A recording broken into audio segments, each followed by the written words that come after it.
A very good morning to all students. And till date, we have studied a lot of things about the plant taxonomy, including several classification given by different scientists, Bentham and Nooker, England Pentrell, Hutchinson, and Takhtajan, and also discuss some of the concept of type specimen and the botanical gardens and herbarium. So we have studied a lot regarding the taxonomy of the angiosperm, and now we are moving towards the core taxonomy part of the of your syllabus, which include several families with their type genus. This also include the economic importance of those plants which we will study during the course of this series of lecture. So first of all, we are starting with a very primitive family according to all the classification and according to the APG system, which is recently taking care of all the classification schemes. The Ranunculatae family, which is also known as buttercup family, is the most primitive family in our syllabus. So we are starting with the family Ranunculatae. So this is the family Ranunculatae, also known as buttercup family. These are some plants or some flowers of respective genera in this slide. You can see a very beautiful flowers. So this pic is taken from the Google image.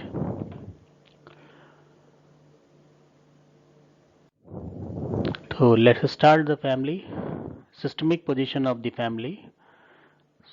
Kingdom is Plantae.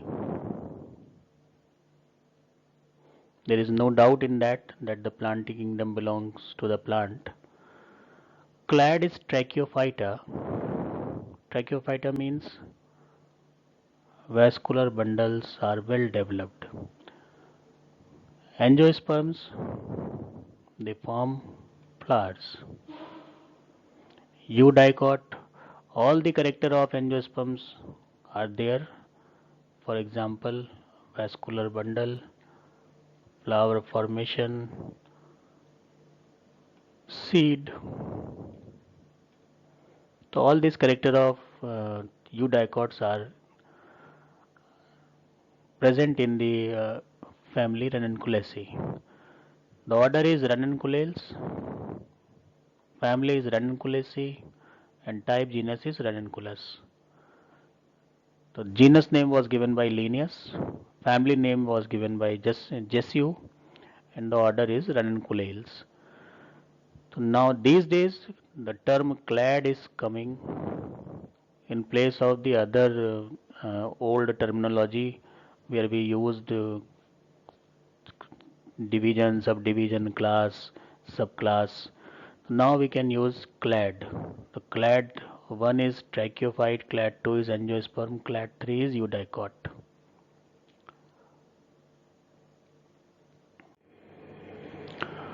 तो अब बात होगी field recognition की कि कैसे हम इसे field में, क्योंकि वाइल्ड प्लांट की तरह ग्रो हो रहा है या हम ऑर्नामेंटल की तरह भी इसको हम लगाते हैं, तो कैसे हम पहचानेंगे कि ये जो प्लांट है ये रेननकुलसी फैमिली को बिलोंग करता है। तो उसके कुछ बहुत सिंपल से करेक्टर होते हैं जिन्हें हमें देखना होता है। तो पहला तो यही है कि जो प्लांट हमारा है वो हर्ब है। हर्बेशिया से तो पूरा प्लांट ऊपर से लेके नीचे तक, यहाँ से यहाँ तक अगर आप देखेंगे रूट से पहले तक, पूरा का पूरा जो होगा वो प्लांट कैसा रहेगा, वो ग्रीन होगा। ग्रीन वुड जो है इसमें नहीं होगी। तो जब ऐसी कंडीशन है तो हर्बेशियस कहते हैं। दूसरी बात है कि लीव्स डिवाइडेड और palmately compound with sheathing base. तो ये आप लेमाइना इसका देख रहे हैं, इसको हम बोलते हैं कि ये लेमाइना है पूरी की पूरी। और यहाँ से लेमाइना आप देखिए कि ये पूरी कंप्लीट नहीं है, स्मूथ नहीं है, बल्कि ये कटी फटी सी है इस तरह से। और इस तरह की जब पत्ती होती है तो हम उसे क्या कहते हैं, हम कहते हैं डिवाइडेड है। जो हम बोलेंगे इसको क्या क्या बोलेंगे, एंटायर नहीं, डिवाइडेड है। पामेटली कंपाउंड है। पामेटली कंपाउंड का मतलब कि ये एकदम हथेली की तरह इसका शेप आउटलाइन आती है, तो पामेटली कंपाउंड हो गया। बेस जो है यहाँ पर इसका शीथिंग होता है। शीथिंग में बेस का मतलब कि यहाँ पर जो है वो थोड़ी सी पत्तियाँ जो है, जो लेमाइना है उसकी, वो नीचे की तरफ, जैसे ये आपका ये लीफ का पेटियोल जा रहा है, और ये पत्तियाँ इसको कवर कर लेती हैं यहाँ पर। इस तरह से ये जो है वो थोड़ी सी कवरिंग हो जाती है पत्ती के द्वारा, इसको हम कहते हैं शीथिंग बेस। स्टेमेंस न्यूमरस होते हैं, स्टेमेंस बहुत से होते हैं, और ये फैमिली का करेक्टर है। जितने भी इसमें प्लांट आपको मिलेंगे सब में बहुत से स्टेमेंस मिलेंगे। तो यहाँ पर ये कुछ तो लगे थोड़े दिख रहे हैं, छोटे हैं। अभी आगे जो डायग्राम्स आएंगे, जो पिक्चर्स आएंगे, उसमें आप देख लेंगे कि बड़े बड़े होते हैं। तो बहुत से होते हैं, न्यूमरस हो गए। और स्पायरली अरेंज होते हैं, तो अरेंजमेंट जो है उनका स्पायरल होता है, एक चक्र में ऐसे ऐसे। कार्पल्स न्यूमरस, जैसे स्टेमेंस न्यूमरस है वैसे ही कार्पल्स भी न्यूमरस रहे हैं, और डिस्टिंक्ट है, स्पायरली अरेंज है, यूनिलोकुलर है। हालांकि ये तब हम देख पाते हैं जब हम टीएस करते हैं ओवरी की, तब देख पाते हैं। तो यहाँ तो हमें ये सिर्फ बताने की बात है, और जब तक हम इसकी एनाटॉमी नहीं करेंगे तब तक ये करेक्टर हम नहीं देख सकते। अब जो बात हम करेंगे इंडिया में कौन कौन से जनरा इस पर्टिकुलर फैमिली में है, तो उसमें जो मोस्ट कॉमन जिसके नाम से इस फैमिली है वो है रननकुलिस। उसके बाद है डेल्फिनियम, एक्कोनिटम, एक्टिया। तो ये सारे वो प्लांट हैं जो इंडिया में हमें इधर उधर मिल जाते हैं, जहाँ पर भी इनकी कंडीशन अच्छी है ग्रो करने के लिए। थोड़ा सा इनको ठंडक चाहिए होती है, टेम्परेट रीजन के प्लांट हैं। तो जाड़े के दिनों में ये सब चीज़ें आपको ज़्यादा दिखती हैं, और गर्मी वगैरह में ये प्लांट नहीं मिलते। तो लोग जो लगाते हैं शौकिया, वो इसको जाड़ों में ही इनकी फ्लावरिंग वगैरह देख लेते हैं, और फिर उसके बाद जो है इनको अगले मौसम में दोबारा से लगा लेते हैं, क्योंकि ये एनुअल प्लांट होते हैं, या बहुत कम ऐसे प्लांट हैं जो कि इसमें पेरेनियल्स होते हैं। ज़्यादातर ये एनुअल प्लांट है, साल भर के अंदर इनका जीवन चक्र समाप्त हो जाता है। तो मोस्टली ये टेम्परेट होते हैं, तो लो टेम्परेचर वाली कंडीशन है या जाड़े की कंडीशन उसको फेवर करते हैं। तो इंडिया में ये चार हैं। इसके अलावा आप ये देखिए कि इसके अलावा भी हैं एक्विलेजिया, बहुत ही वेरी ब्यूटीफुल फ्लावर एक्विलेजिया का, देख लीजिए आप कितना खूबसूरत लग रहा है। एनिमोन, कैल्था, क्लिमेटिस, ये कुछ ऐसे जो 8 जनरा हैं जो कि अपने जो फ्लावर्स होते हैं बहुत शोई फ्लावर्स होते हैं, बहुत खूबसूरत होते हैं। तो ऑर्नामेंटल प्लांट की तरह अक्सर आपको लोगों के बाग बगीचे में लगे हुए, पार्कों में या बड़े बड़े जो होटल्स वगैरह हैं वहाँ पर आपको ये प्लांट्स लगे हुए मिल जाते हैं। इसमें ऐसी कोई बहुत वो बात नहीं है कि ये ना उग पाए। अगर आप इसको कंडीशन देते हैं तो ये पूरे साल भी आप रह सकते हैं। तो अगर आपके पास ऐसी कंडीशन है जहाँ पर आप, जैसे ग्रीन हाउस है, उसमें आप इनको जो है वो एक टेम्परेचर पे मेंटेन करके रख सकते हैं, तो ये फिर आपका जो एनुअल प्लांट है वो पेरेनियल की तरह भी ग्रो करते रहते हैं। फ्लावर वगैरह आपको इसमें ईयर राउंड मिलते रहते हैं। अब डिस्ट्रीब्यूशन एंड जनरल इंफॉर्मेशन। अब डिस्ट्रीब्यूशन क्या है, इस पर्टिकुलर जो फैमिली है वो कहाँ कहाँ पर मिल जाती है, और कुछ और इससे जुड़ी जो छोटी छोटी चीज़ें हैं उनको हम देखेंगे। जैसे ओवरऑल वर्ल्ड में इसमें 50 जेनरा है और 1900 स्पीशीज़ हैं, 1900 स्पीशीज़ एंड 50 जेनरा।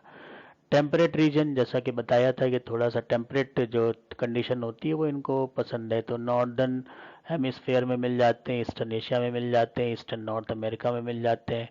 और इसमें जो सबसे ज़्यादा डाइवर्स जनरा है, जिसको हम कहते हैं कि सबसे ज़्यादा फैमिलीज़ के साथ जो जनरा है वो है रेननकुलस। उसके बाद एक्ोनिटम और डेल्फिनियम, इन सब की हमने जो है पिक्स अभी देखी हैं पिछली स्लाइड में। In India about 20 genera and over 170 species are reported so far. तो इंडिया में भी इसका अच्छा खासा हिसाब किताब है, और 20 जनरा के आसपास इसमें आपको मिल जाते हैं इंडिया में, और उसमें 170 स्पीशीज इंडिया से अभी तक रिपोर्ट हो चुकी हैं। तो जो साइंटिस्ट काम करते हैं रेनकुलेसी फैमिली पे, उनके द्वारा ये वक्त वक्त पे इसमें नंबर जुड़ते रहते हैं कि अभी ये बढ़ गया या ये घट गया, एक्सटिंट, कोई प्लांट एक्सटिंट हो गया, कोई प्लांट न्यू एडिशन हो गया। तो इस तरह से ये नंबर वेरिएबल होता है, हमेशा वेरी करता रहता है। Winter season is the best for their Bloom in India. तो इंडिया में क्योंकि जो मानसूनी कंट्री है, तो यहाँ पर जाड़ा जब होता है तब ये प्लांट जो है अपने फुल फ्लो में होते हैं, बहुत अच्छी इनकी ग्रोथ होती है और बहुत ही खूबसूरत लगते हैं। तो उस वक्त एक ऑर्नामेंटल की तरह आपको दिखाई पड़ जाते हैं। फैमिली का डिस्क्रिप्शन क्या है, तो फैमिली में जब हम डिस्क्रिप्शन किसी भी फैमिली का देंगे तो उसमें पहली चीज़ जो आती है वो हैबिट है उसकी, कि किस तरह का प्लांट है। तो ये हो गया एनुअल, बेसिकली तो एनुअल है, लेकिन कभी कभी पेरेनियल और हर्बेशियस होता है। रेयरली श्रब, एक प्लांट है जेंथोराइजा, जो कि श्रब के फॉर्म में आपको मिलता है। ये प्लांट आप यहाँ देख लीजिए। और नारावेलिया, ये वाइन्स की तरह मिलता है। जैसे वाइन्स होती हैं, एक लेक्चर में बताया था कि वाइन्स क्या होती हैं, तो उसमें जो कैटेगरी आती है वो जीनस नारावेलिया है, जो आप यहाँ पर देख सकते हैं। इसमें नारावेलिया और हेलोबोरस दोनों ही जो है वो वाइन्स की तरह ग्रो करते हैं। तो यहाँ पर ये फिगर जो लगा हुआ है हेलोबोरस का है। एक ही जैसे प्लांट होते हैं, दो बस जीनस अलग अलग है। इनमें थोड़े से जो पत्तियों का शेप वगैरह है वो बदल जाता है। जैसे यहाँ पर आप देख रहे हैं कि लमाइना उतनी अंदर तक नहीं कटी है जैसे हमने पहले देखी थी। तो जब बहुत ज़्यादा एक्यूट कट जाती है तो फिर हम उसको जीनस को बोल देते हैं नारावेलिया, और अगर इस तरह का है तो हम बोल देते हैं Helleborus. Perennial, perennate by means of rhizome. Perennial होते हैं जब कभी ये बहुवार्षिक होते हैं, एक से ज़्यादा साल जिंदा रहते हैं, तो ये अपने आप को राइजोम जो होता है इनका उसमें सुरक्षित रखते हैं राइजोम के फॉर्म में, राइजोम को बचा के रखते हैं। राइजोम इनका पेरिनेटिंग ऑर्गन होता है। और ये जो बड़ा अच्छा देखा गया है वो किसमें, एलोबोरस में, जो राइजोम से अपनी पेरिनेटिंग बॉडी बना लेते हैं और जब तक ख़राब सीज़न है तब तक ये उसको वैसे ही रखते हैं, और जैसे ही सीज़न अच्छा होता है तो ये ग्रो कर जाते हैं। और ट्यूबरस रूट्स में, एकोनिटम में जो होता है पेरिनेटिंग बॉडी क्या है, वो ट्यूबरस रूट्स है। तो ये जो है प्लांट टू प्लांट डिफर करता रहता है कि जो पेरिनेटिंग बॉडी है, पेरिनेटिंग बॉडी का मतलब है वो वाला स्ट्रक्चर जो कि ख़राब सीज़न में अपने आप को बचाने के लिए सुषुप्ता अवस्था में चला जाता है, उसे कहते हैं पेरिनेटिंग बॉडी। तो ये अलग अलग जीनस में अलग अलग पार्ट जो है वो पेरिनेटिंग बॉडी की तरह काम करते हैं। तो एक में हो गया राइजोम हेलोबोरस में, और एक में हो गया ट्यूबरस रूट एकोनिटम में। Some species are aquatic herbs, कभी कभी जो है वो कुछ जो स्पीशीज हैं वो एक्वेटिक भी होती हैं, जिसमें रेननकुलस तो जीनस है जिसको हम पढ़ेंगे, लेकिन इसके स्पीशीज का नाम है एक्वेटिकस क्योंकि ये पानी में पाई जाती है। तो ये थोड़ी सी डाइवर्सिटी भी इसमें होती है हैबिट में। फिर बात करेंगे हैबिट के बाद रूट, तो जड़ें कैसी हैं। टैप रूट सिस्टम है, एडवेंटिशियस और ट्यूबरस, क्योंकि एकोनिटम में अभी हमने पढ़ा था ट्यूबरस रूट जो है वो उसकी पेरिनेटिंग बॉडी की तरह काम करती है। The tap root system is in initial stage but sooner or later replace by adventitious root. तो शुरू में तो क्या होता है, शुरू में टैप रूट बनती है, और टैप रूट बनने के बाद फिर उसमें बहुत सी ब्रांचिंग होती है, और फिर जो ब्रांचिंग होती है उनको कहते हैं एडवेंटिशियस। तो जब ये बहुत सी बन जाती हैं, एडवेंटिशियस रूट बहुत सी बन जाएंगी, तब इसका काम खत्म हो जाता है। तो शुरू में तो टैप रूट है पहला स्टेप, दूसरा स्टेप ये है, और जब दूसरा स्टेप जो है अच्छा हो जाता है तो पहला स्टेप खत्म हो जाता है। स्टेम हर्बेशियस है, इन सम क्लाइंबिंग, हर्बेशियस स्टेम में ग्रीन होता है, कुछ में जो है वो क्लाइंबिंग है, क्लाइंब कर लेता है, जैसे बेलें वगैरह ऊपर चढ़ती हैं तो वो एक क्लेमेटिस है जिसमें कि क्लाइंबिंग स्टेम पाया जाता है। और अंडरग्राउंड राइजोम और इरेक्ट और ब्रांच, और कभी कभी जो है राइजोम की तरह भी होता है। तो राइजोम में अभी हमने पढ़ा था हेलोबोरस, जहाँ पर राइजोम बनता है, और इरेक्ट होता है, ब्रांच होता है। तो ये सब तो फिगर में हमने देखा ही था कि ब्रांचिंग भी थी, इरेक्ट भी था। लीव्स की बात करें तो यूजुअली सिंपल सिंपल लीफ होती हैं, अल्टरनेट और अपोजिट। अब ये जो है वो पर्टिकुलर जीनस के हिसाब से बदलती जाती हैं। जैसे हम बात कर रहे हैं क्लिमेटिस की, तो यहाँ पर सिंपल है, अल्टरनेट है, अपोजिट है। लेकिन हम बात करें थैलिक्ट्रम की, तो यहाँ पर एक्स स्टिपुलेट है, और रेयरली जो है स्टिपुलेट भी मिल जाती है, स्टिप्यूल होता है कभी कभी। स्टिप्यूल क्या है, अगर यहाँ पर कोई छोटा सा स्ट्रक्चर निकल आए अलग से तो उसको हम कहते हैं स्टिप्यूल। तो वो कुछ में होता है कुछ में नहीं होता है। शीटिंग लीफ बेस शीट का होता है, ये देख लीजिए यहाँ पर क्लियर दिख रहा है कि ये लीफ इसके ऊपर आई जा रही है, ये यहाँ से ऊपर आई जा रही है। ऐसे ही यहाँ पर नीचे भी आप देखिए कि जो इस यहाँ पे इसका पिटियोल होता है वो कवर हो जाता है, उसको कहते हैं sheathing leaf base. Petiolate rarely sessile, usually क्या पिटियोल होता है, कभी कभी सेसाइल होती है। सेसाइल का मतलब सीधे स्टेम से ऐसे जुड़ी हुई है लीफ। तो ये कंडीशन कहाँ है, डेल्फिनियम में है। इन सम एक्वेटिक स्पीशीज लीव्स में शो डाइमॉर्फिक, जो एक्वेटिक स्पीशीज है जैसा हमने पहले पढ़ा था रेनकुलस एक्वेटिकलस, इसमें क्या है डाइमॉर्फी है, जो लीफ है वो कई तरह की हो सकती हैं। तो इसमें ऐसा नहीं होता कि हमेशा एक ही तरह की हो, दो तरह की भी लीव्स हो सकती हैं।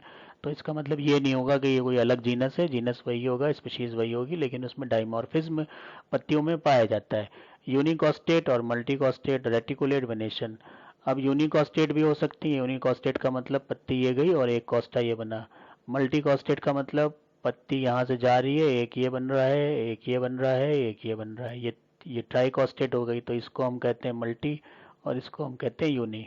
तो ये सभी तरह की होती हैं। अब इसमें क्या है चक्कर कि हम देख रहे हैं शुरू से कि ये भी हो सकता है, ये भी हो सकता है, ये भी हो सकता है, ये भी हो सकता है। इसकी वजह क्या है? इसकी वजह है इसका प्रिमिटिव होना। क्योंकि ये प्रिमिटिव है, शुरुआती जो फैमिली है उसके प्लांट हैं, तो इनमें सब कैरेक्टर्स जो हैं वो सभी के मिल जाते हैं कि कुछ इसके हैं कुछ इसके, क्योंकि आगे जो इवोल्यूशन हुआ होगा उसमें फिर कोई पर्टिकुलर कैरेक्टर जो है वो किसी फॉर्म में आगे चला गया, उसने बाकी छोड़ दिए। इसी तरह कोई और कैरेक्टर आगे चला गया, उसने बाकी छोड़ दिए, तो वहाँ पर तो स्पेसिएशन होता चला गया। लेकिन यहाँ पर क्या है कि क्योंकि प्रिमिटिव फैमिली है तो हमें हर तरह की चीज़ें मिल जाती हैं। जो दूसरी फैमिली के स्पेसिफिक कैरेक्टर हैं वो यहाँ पे कभी कदार मिल जाते हैं। तो ये एक इसमें बड़ी एक इंटरेस्टिंग चीज़ होती है रेनकुलेसी में कि इसमें आपको जो कैरेक्टर्स की रेंज है वो बहुत वाइड मिलती है। और वो वाइड इसीलिए मिलती है क्योंकि जो फैमिली है प्रिमिटिव है, इसने चीज़ों को बनाया है, तो इसके वजह से इसमें सभी चीज़ें मिल जाती हैं आपको कभी ना कभी। जबकि बाकी जैसे जैसे एडवांस आप फैमिलीज पढ़ते जाएंगे वहाँ पर बहुत स्ट्रिक्ट हो जाता है कि यही मिलेगा। ऐसा नहीं होगा कि यूनिकॉस्टेट भी है, मल्टीकॉस्टेट भी है, डाइमॉर्फी भी मिल रही है। ये सब चीज़ें जो हैं एडवांस फैमिली में जाते जाते आप देखेंगे गायब हो जाएंगी, लेकिन यहाँ पर सब मिल जाती हैं। इनफ्लोरेसेंस वेरियसली फॉर्म, यहाँ पर भी यही है कि हर कई तरह का मिल जाता है। सोलिटरी भी मिलता है जैसे कि नाइजिला है, पैनिकुलेट भी मिलता है जैसे थेलिक्ट्रम है, रेसिम भी मिलता है जैसे डेल्फिनियम है। अब नाइजिला क्या है? नाइजिला में सोलिटरी आप देखिए यहाँ पर सिंगल फ्लावर आपको दिख रहा है, सोलिटरी हो गया। उसके बाद थेलिक्ट्रम में आप देख रहे हैं कि ये पैनिकुलेट है, ये पैनिकुलेट थेलिक्ट्रम में हो गया।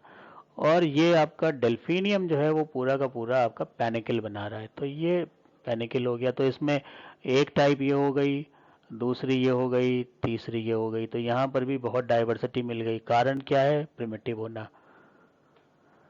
तो इस तरह से जो है वो उसमें कभी कभी जो है वो साइमोस भी मिल जाता है, साइमोस, जबकि इसमें बाकी सब में आप देख रहे हैं कि ये रेसिमोस टाइप का ही है, लेकिन कभी कभी साइमोस भी मिल जाता है। तो इसमें भी कोई मतलब अचरज की बात नहीं है, क्योंकि प्रिमिटिव है तो इसमें हर तरह के इन्फ्लोरेसेंस जो हम पढ़ते हैं, जो आगे किसी फैमिली में ये मिलता है, किसी में ये मिलता है, इसके अलावा कोई नहीं मिलता, लेकिन यहाँ पर सब मिल जाते हैं।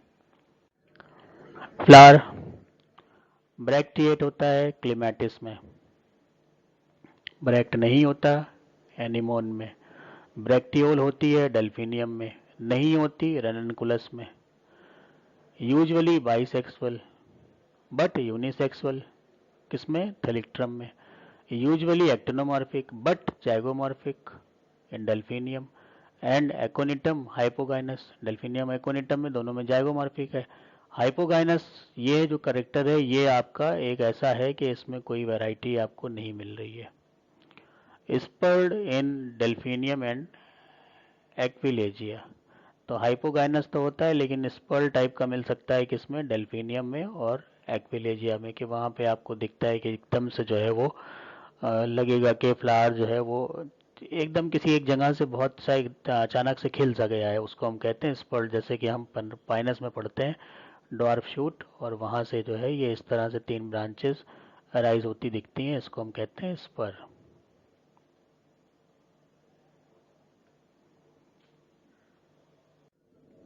कैलेक्स, कैलेक्स व्हेन डिफाइनेबल, अगर डिफाइन कर सकते हैं तो ये कितना होता है? यूजुअली 3, 5 से 8 भी जा सकता है। और कभी कभी जो है वो बिल्कुल पेटल की तरह हो सकता है, वही रंग रूप इसका हो सकता है, अलग से आपको पता ही ना चले कि कौन सा कैलेक्स है कौन सा कोरोला है।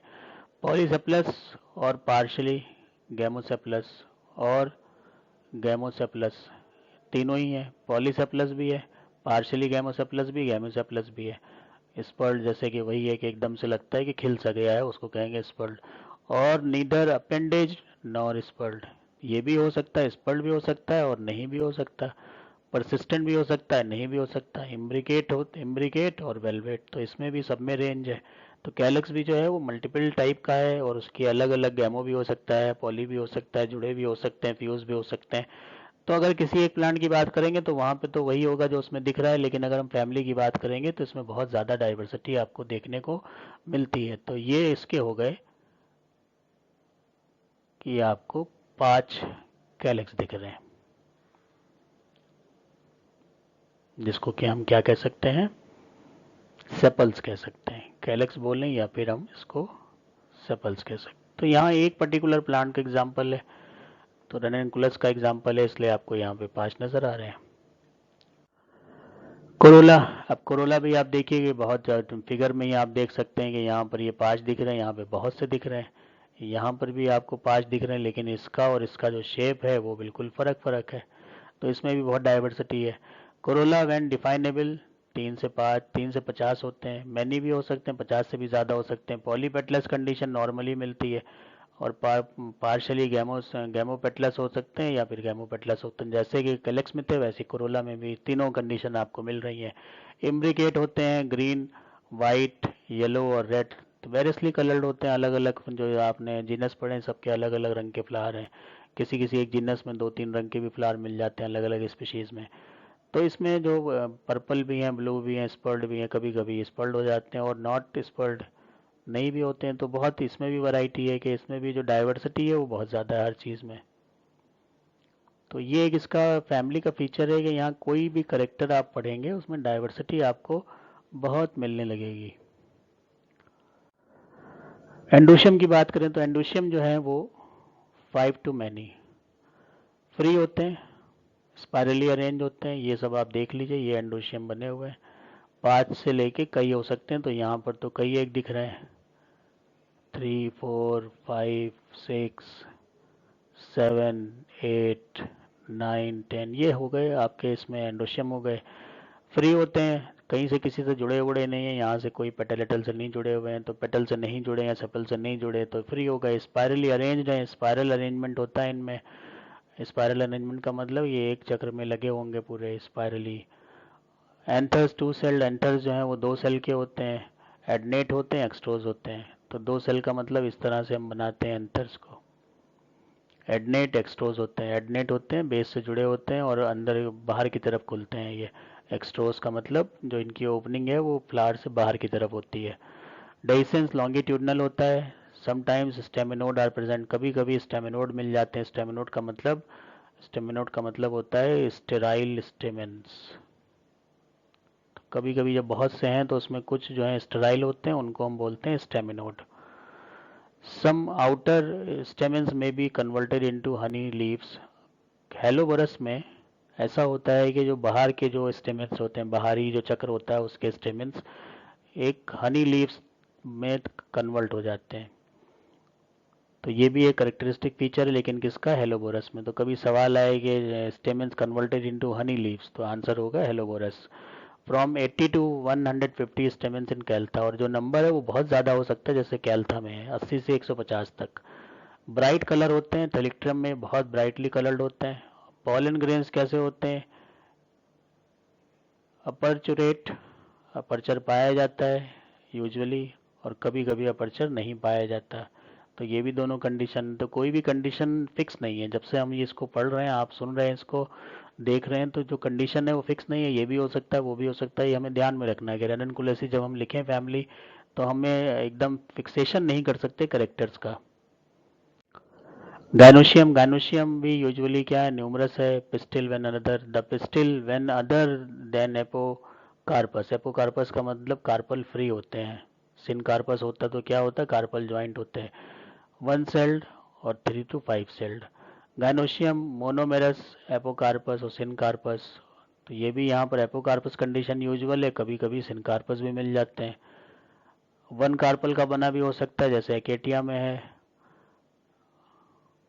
Nearly apocarpous condition, semi carpous condition, इसके अलावा सिन वेरियस कंडीशन निजेला में है। तो यहाँ पर हर तरह के एग्जाम्पल हैं। तो इसमें एक अगर कॉमन एक जो जो ज़्यादातर प्लांट में मिलता है उसको देखें, तो यहाँ पर आप ये कार्पल देख रहे हैं जो कि एपोकार्पस से जुड़े हुए नहीं है। ये कार्पल अलग है, ये कार्पल अलग है, ये कार्पल अलग है, ये कार्पल अलग है।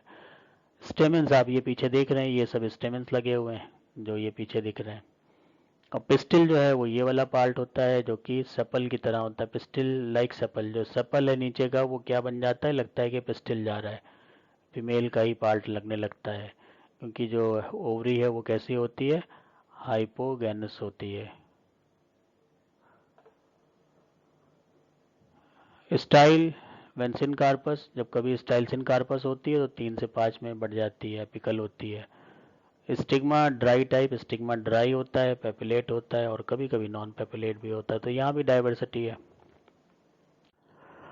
फ्रूट फ्रूट नॉन फ्लैशी और फ्लैशी भी हो सकते हैं, aggregate not aggregate, fruiting carpel dehiscent और कभी कभी इनडेहिसेंट, एकीन और बैकेट जैसे कि एकेटिया में होता है, फ्रूट वेंसिन कार्पस डेहिसेंट, वेंसिन कार्पस कैप्सूल, जब कभी कभी ये डेहिसेंस होते हैं और सिनकार्पस कंडीशन होती है तो ये नाइजिला में पाए जाते हैं।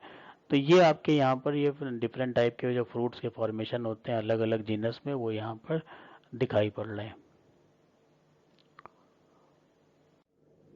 सीड्स की बात करें, अब जब फ्रूट जो है वो वहाँ से सूख जाता है तो सब जो उसकी सीड्स हैं वो ओपन हो जाते हैं। तो सीड्स किस तरह के होते हैं, कॉपियसली एंडोस्पर्मिक, एंडोस्पर्मिक होते हैं, एंडोस्पर्म ऑयली होता है इसमें, सीड्स विदाउट एमिलॉइड, एमिलॉइड जो है वो सीड्स में नहीं पाया जाता, जो एक अपना फाइटोकेमिकल उसे बोल सकते हैं। Embryo rudimentary at the time of seed release to weakly differentiated और वेल डिफरेंशिएटेड, एम्ब्रियो जो है वो रूडिमेंट्री होता है। जब कभी भी एंडोस्पर्मिक सीड होते हैं तो एम्ब्रियो रूडिमेंट्री होने के चांसेस हमेशा ज़्यादा होते हैं। कॉटलिडेंस 1 ओकेजनली और 2 ऑफन कोनेट, एम्ब्रियो एक्लोरोफिलस और स्ट्रेट। तो ये सब चीज़ें जो हैं वो लर्न करने वाली हैं क्योंकि ये प्लांट में बाहर से तो नहीं नज़र आती हैं, तो इनमें आपको थोड़ा सा याद करके रखना पड़ेगा कि क्या चीज़ किस में होती है।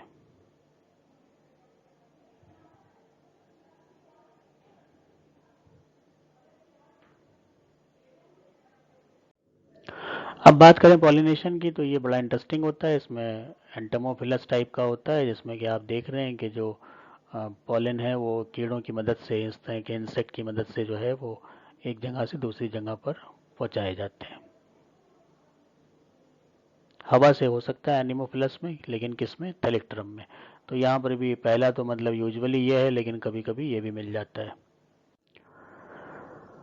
तो ये बात जो अभी तक हम लोग ने करी वो बात हो गई हमारी फैमिली की। तो फैमिली में हमने देखा कि बहुत ज़्यादा डाइवर्सिटी है सभी चीज़ों में, चाहे हम उसमें स्टेम से शुरू करें और उसको हम सीड पे ख़त्म करते हैं आके, तो वहाँ पर हम देखते हैं हर चीज़ में डाइवर्सिटी हमें मिल रही है। ये हो सकता है, वो हो सकता है, लेकिन जब हम किसी पर्टिकुलर जीनस की बात करते हैं, जैसे कि यहाँ पर हम लोग बात करेंगे इस फैमिली को रिप्रेजेंट करने वाला जो सबसे बेहतर जीनस है वो रेननकुलस है, इसकी हम बात करेंगे। तो यहाँ पर जो है वो चीज़ों का जितने भी हमने करेक्टर पढ़े थे उन सब चीज़ों का फिक्सेशन सा हमें दिखने लगेगा, और फिर यहाँ पर जो वैरायटी है वो उतनी ज़्यादा नहीं रहेगी कि ये हो सकता है वो हो सकता है। हम जीनस जब पढ़ते हैं तो वहाँ पर फिक्सेशन हो जाता है। तो फैमिली लेवल पे तो सब कुछ संभव है कि ऐसा भी हो सकता है वैसा भी हो सकता है, क्योंकि एक्सेप्शंस आर ऑलवेज देयर। लेकिन जब हम जीनस की बात करेंगे तब हम देखते हैं कि फिर यहाँ पर जो करेक्टर हैं वो फिक्स होने लगते हैं। फॉर एग्जांपल कि रेननकुलस जो हम यहाँ पर ले रहे हैं, जो इसका टाइप जीनस है उसकी हैबिट कैसी है, एनुअल हर्ब है, और ये सभी है, इसमें कोई दूसरी चीज़ नहीं आएगी। रूट अगर हम बात करें तो कैसी है, टैप रूट है और ब्रांच्ड है, जैसे कि ये आपको दिख रही है। हर्ब इसलिए कह रहे हैं क्योंकि यहाँ से लेके यहाँ तक ये सब कैसा है, ग्रीन है। स्टेम, स्टेम आप देख लीजिए ये पूरा ग्रीन तो दिख ही रहा है, साथ में क्या है आपको ब्रांचेस भी दिख रही हैं। और अगर इसका हम सेक्शन काटेंगे तो ये पूरा भरा हुआ होगा तो उसको कहेंगे सॉलिड कहेंगे। एरियल है, नोड इंटर नोड है, ये आपके नोड्स हैं, और ये बीच का जो है वो इंटर नोड है। तो इरेक्ट है जो हमें दिख रहा है, इरेक्ट।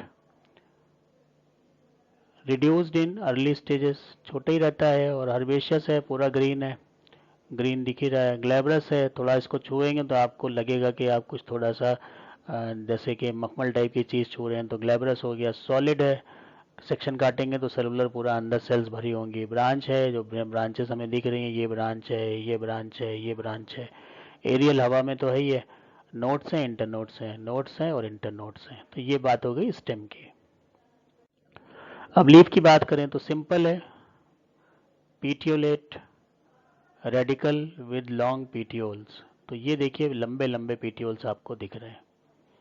पत्ती सिंपल इसलिए है क्योंकि ये जो कट के आ रहा है ये यहाँ तक नहीं आ रहा है, इसलिए ये सिंपल है। कट तो रही है, कटी पटी तो है, लेकिन जो इसके कटिंग एजेस हैं वो यहाँ तक नहीं आ रहे हैं, इसलिए क्या है, सिंपल है। ट्राईपार्टाइट 3 हिस्सों में है, एक पहला हिस्सा, दूसरा हिस्सा, तीसरा हिस्सा, या ट्राइलोब भी कह सकते हैं। Each lobe further divided with obovate cuneate segments. ये जो सेगमेंट्स हैं इन्हीं को कह रहे हैं ऑबोवेट क्यूनिएट सेगमेंट्स। इनको हम ये क्या कहेंगे, ये सेगमेंट्स सारे के सारे कौन से हैं जो हम ये यहाँ पर देख रहे हैं, ये देख रहे हैं, ये देख रहे हैं, ये देख रहे हैं, ये सब। Membranes stipule fuse with the leaf base. अब ये जो स्टिप्यूल होता है यहाँ पर फ्यूज हो जाता है और लीफ बेस के साथ फ्यूज हो जाता है, इसलिए क्या होता है कि यहाँ पर हमें शीट से दिखाई पड़ती है, जो हमने फैमिली में पढ़ा था कि बेस जो है वो कैसा होता है, शीट के साथ होता है। Multicostate reticulate venation. Costa आप देख लीजिए, एक ये जा रहा है, एक ये जा रहा है, एक ये जा रहा है, तो मल्टी कॉस्टेड हो गया। इस कंडीशन को हम कहेंगे मल्टी कॉस्टेड। ये 3 जा रहे हैं और रेटिकुलेट, इन सब के बीच में छोटे छोटे छोटे छोटे जो हैं वो वेन्स इधर उधर भागती रहती हैं, इसको हम कहते हैं रेटिकुलेट वेनेशन। ये बात हो गई पत्ती की। इन्फ्लोरेसेंस साइमोज है। अब इस पर्टिकुलर रेननकुलस में साइमोज है, नहीं तो इसमें बहुत डाइवर्सिटी है, इसमें रेसिम भी मिलता है, स्पाइक भी मिलता है, सभी कुछ मिलते हैं, लेकिन जब हम बात करेंगे रेननकुलस की तो इसमें कैसा साइमोज है। और साइमोज में आप देखिए कि जो स्टेम होता है जहाँ पर ये फ्लावर बन जाते हैं, जैसे यहाँ बन गए, यहाँ बन गए, यहाँ बन गए, तो अब इसके आगे ग्रो नहीं करता, इसको हम कहते हैं साइमोज। तो ये साइमोज कंडीशन हो गई। फ्लावर कैसा है, पेडिसिलेट है, पेडिसिल मिल रहा है हमें, ये देख लीजिए, ये पेडिसिल है इसका।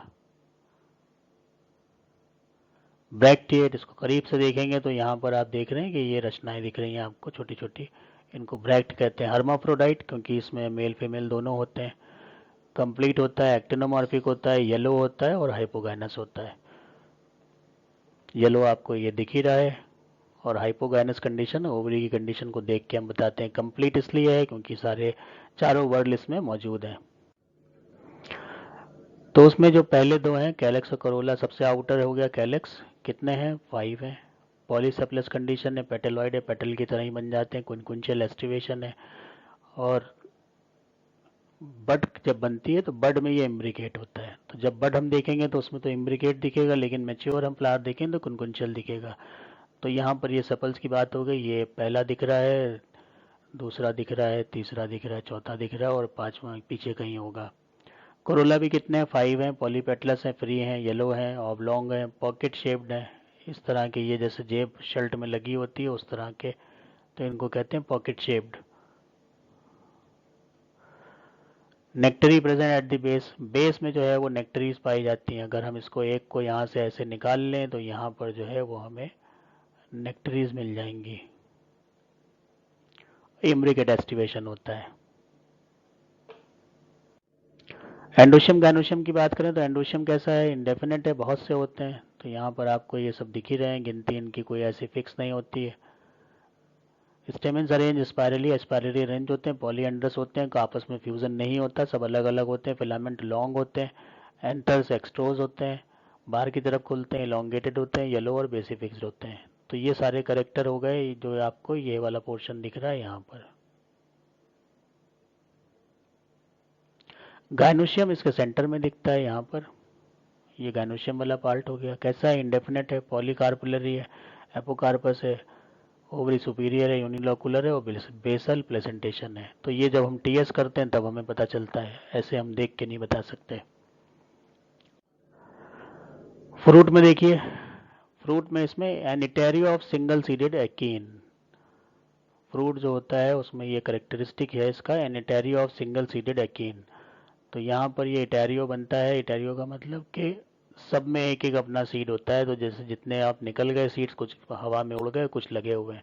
और यहाँ पर आप देख रहे हैं कि ये पूरा एक जैसे भुट्टा होता है, मेज़ होता है, उसी की तरह से इसमें सब छोटे छोटे छोटे छोटे लगे हुए हैं, सब में अपना एक एक फ्लावर होगा और एक एक ब्रैक्ट होगा। और जैसे जैसे मैच्योर होंगे तो उसमें फिर वहाँ पे सीड बन जाता है और ये ब्रैक्ट वाली जगह खाली सी रह जाती है। जैसा हम जब वो खाते हैं भुट्टा, उसमें जब हम सारे दाने खा लेते हैं तो वो जो दिखता है उसमें नीचे आपको छोटे छोटे से वो वाइट वाइट कलर के आपको ब्रैक्ट से दिखते हैं, जिसमें से बीज निकाल के आप उसका सीड निकाल के आप खा लेते हैं। और यहाँ पर भी वैसा ही होता है, लेकिन यहाँ पर जो उसको बोलते हैं वो इटैरिया ऑफ सिंगल सीडेड एकीन है ये, तो अकीन टाइप होती है। तो सीड जो है वो एंडोस्पर्मिक होते हैं, क्योंकि एम्ब्रियो जो है वो शॉर्ट लिव्ड होता है। अगर एम्ब्रियो ज़्यादा दिन रहता तो एंडोस्पर्म को कंज्यूम कर जाता, तो ऐसा नहीं होता, एम्ब्रियो जो है वो शॉर्ट लिव्ड है। अब बात आती है फ्लोरल फार्मूला, फ्लोरल डायग्राम। इसके बिना तो कुछ भी आप पूरा नहीं कर सकते। कोई भी फ्लावर पूछा जाएगा इसको तो देना ही पड़ेगा। ये इसकी समझ लीजिए सोल होती है। तो इसमें आप देखिए फ्लोरल फार्मूला क्या है, इसको निशान को हम बोलते हैं एक्टिनोमॉर्फिक। तो यहाँ पर ये निशान बन गया एक्टिनोमॉर्फिक। तो एक्टिनोमॉर्फिक प्रिमिटिव करेक्टर है। उसके बाद ये बात हो गई, दो हो गए इसमें कि मेल और फीमेल दोनों हैं। तो यहाँ पर आप देख लीजिए ये सब जो आपको ये पहला चक्र, दूसरा चक्र और तीसरा चक्र, ये तो सब हो गए मेल के। और उसके बाद जो बीच वाला है ये सब जो है वो क्या है, फीमेल हो गए। तो दोनों ही हैं इसलिए हमने निशान बनाया ये। K5 है, फर्स्ट, सेकंड, थर्ड, 4, 5। तो ये कैलेक्स हो गए 5। सब फ्री हैं, कहीं से जुड़े नहीं हैं, तो पॉली कंडीशन है, पॉली से प्लस। C5 है, C भी 5 है। तो C कौन से हैं, ये ब्लैक वाले, पहला, दूसरा, तीसरा, चौथा, and this is fifth one.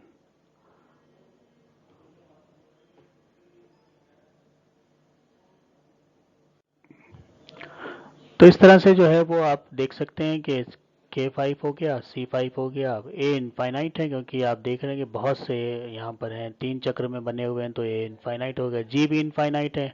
G ये जो ब्लैक से आपको दिख रहे हैं इनका भी कोई नंबर फिक्स नहीं है। तो गैनोशियम भी इनफाइनाइट है।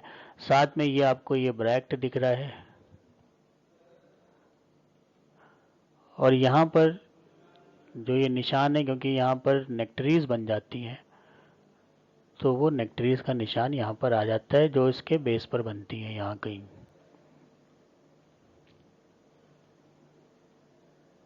तो ये आप यहाँ पर देख सकते हैं, ये गाइनोशियम वाला पार्ट है, ये इसमें एंडोशियम वाला पार्ट है, ये इसके पेटल्स हो गए, इसके नीचे के जो हैं वो सेपल्स हो गए। तो चारों चीज़ें हैं, कंप्लीट फ्लावर आपको मिल जाता है।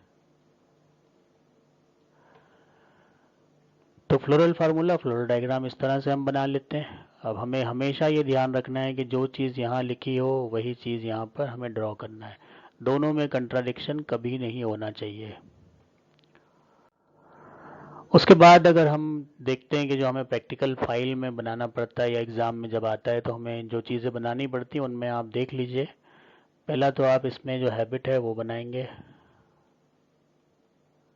सबसे पहले हमने पढ़ा भी यही था। हैबिट के बाद आप इसमें बात करेंगे इनफ्लोरेसेंस की,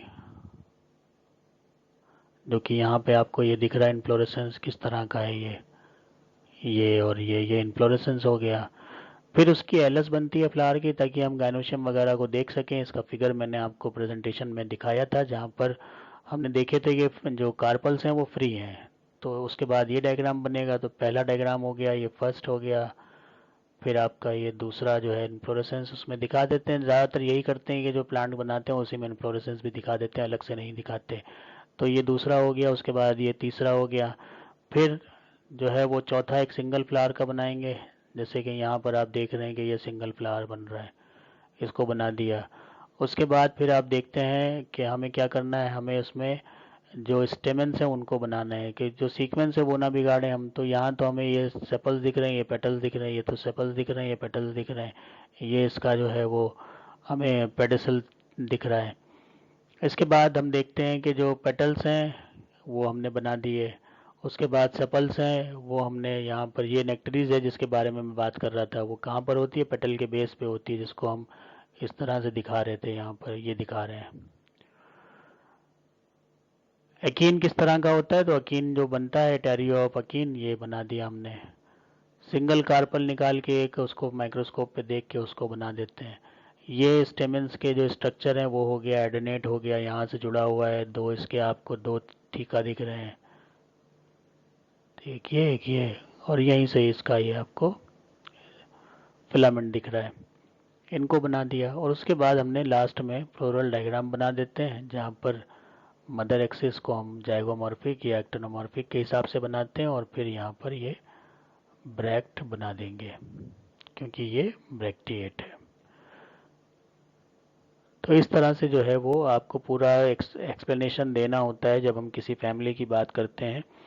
तो कभी भी एग्ज़ाम में आए कि आप डिस्क्राइब फैमिली रननकुलेसी या डिस्क्राइब फैमिली एपोसाइनेसी, तो सबसे पहले तो हम उसमें यही करते हैं कि हम फैमिली के जो करेक्टर हैं वो लिखते हैं। और फैमिली के करेक्टर में जो वेरिएशन है, जैसे हम उसको हैबिट से लिखना शुरू करेंगे तो हैबिट में भी जो फैमिली के डिफरेंट डिफरेंट मेंबर्स हैं उनमें वेरिएशन होता है। तो वो वेरिएशन हमें ध्यान देना पड़ेगा कि क्या चीज़ ऐसी है जो वेरिएबल है, तो उसका हमें एग्जांपल भी देना पड़ता है। इसी तरह से फिर हम जब उसकी रूट पे आएंगे तो रूट बता देंगे कि टैप रूट होती है, एडवेंटिशियस रूट होती है। फिर हम स्टेम पे आएंगे, उसमें भी हमें जो वेरिएशन है वो बताना है। लीव्स में आएंगे, उसमें भी जो वेरिएशन है वो बताना है, कॉमनली क्या है और रेयरली क्या है, या कभी कभी होने वाली चीज़ क्या है। इन्फ्लोरेसेंस यूजुअली कौन सा होता है, रेयरली कौन सा होता है, रेयरली में हमेशा एग्जांपल देना पड़ेगा। फ्लावर कैसा होता है, किसी में अगर फ्लावर में कोई वेरिएशन किसी पर्टिकुलर जेनरा में आ रहा है, जीनस में आ रहा है, तो वो दिखाना पड़ेगा। इसी तरह से कैलेक्स के नंबर क्या होते हैं, अरेंजमेंट क्या होता है। हो सकता है कि उस फैमिली के अंदर दो तीन जेनरा ऐसे हों जो बिल्कुल फैमिली का करेक्टर की तरह ना शो कर रहे हों, बल्कि कुछ और दिखा रहे हों, लेकिन बाकी करेक्टर उनके जो है फैमिली वाले हों। तो इस तरह से क्या होता है कि जितने भी हमारे ये सीक्वेंस में हम चलते हैं, कि सीक्वेंस में हम चले, हैबिट पढ़ा, हैबिट के बाद हमने रूट पढ़ा, रूट के बाद स्टेम पढ़ा, स्टेम के बाद हमने लीव्स पढ़ी, लीव्स के बाद इन्फ्लोरेसेंस पढ़ा, इन्फ्लोरेसेंस के बाद हमने फ्लावर पढ़ा, फ्लावर के बाद फ्लावर के पार्ट हो गए, कैलेक्स हो गया, कोरोला हो गया, एंडोशियम हो गया, गायनोशियम हो गया। तो इन सब में हमें जो कॉमन है वो बताना है और जो वेरिएबल चीज़ें हैं उनको बताना है। तो जब हम कभी वेरिएशन दिखाएंगे तो वहाँ पर हमेशा हमको उसको सप्लीमेंट करना होगा एक पर्टिकुलर एग्जाम्पल के साथ। फिर इन सब के बाद हम आते हैं उसके फ्रूट और सीड्स के ऊपर। तो वहाँ पर भी क्योंकि ऊपर हम वेरिएशन दिखाते आ रहे हैं तो हम यहाँ पर भी वेरिएशन दिखाएंगे, और तब कहीं जाकर हमारा फैमिली वाला पार्ट कंप्लीट होता है। अब इसको जो फैमिली का अच्छा एक्सप्लेनेशन होता है वो किसी पर्टिकुलर प्लांट से देते हैं, तो जिसमें जो है फैमिली के मोस्ट ऑफ द करेक्टर मिल जाते हैं, उस प्लांट को हम उसका टाइप मानते हैं। जैसे यहाँ पर हमने रननकुलेसी पढ़ा और रननकुलेसी का जो टाइप जीनस लिया वो रननकुलस लिया।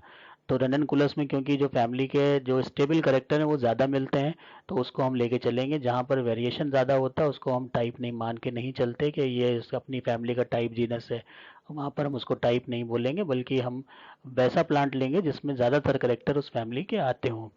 तो इस तरह से जो है वो एक एक्सप्लेनेशन हमारा फैमिली का होगा। फिर हम उस टाइप पे आ जाएंगे, तो टाइप पे जब आ जाएंगे तो वहाँ पर जो आपके करेक्टर्स हैं, जैसा मैंने बताया था कि वो करेक्टर फिर फिक्स होने लगते हैं और उसमें वेरिएशन हमें कम मिलने लगता है। ऊपर हमें वेरिएशन बहुत ज़्यादा मिलता है, नीचे की तरफ जैसे जैसे हम जीनस लेवल पे आएंगे तो वेरिएशन कम होने लगता है। फैमिली लेवल पे वेरिएशन ज़्यादा होता है, फैमिली से ऊपर अगर हम उसमें ऑर्डर में जाएंगे तो वेरिएशन और ज़्यादा होगा, उससे ऊपर अगर हम जाएंगे तो और ज़्यादा होगा। तो जैसे जैसे हमारी टेक्सोनॉमिक रैंक नीचे की तरफ आने लगती है, ऊपर से नीचे, तो वेरिएशन जो है वो कम होने लगते हैं। ये हमें ध्यान में हमेशा रखकर किसी भी फैमिली और उसके टाइप जीनस को बताना होता है जब कभी एग्ज़ाम वगैरह में पूछा जाए।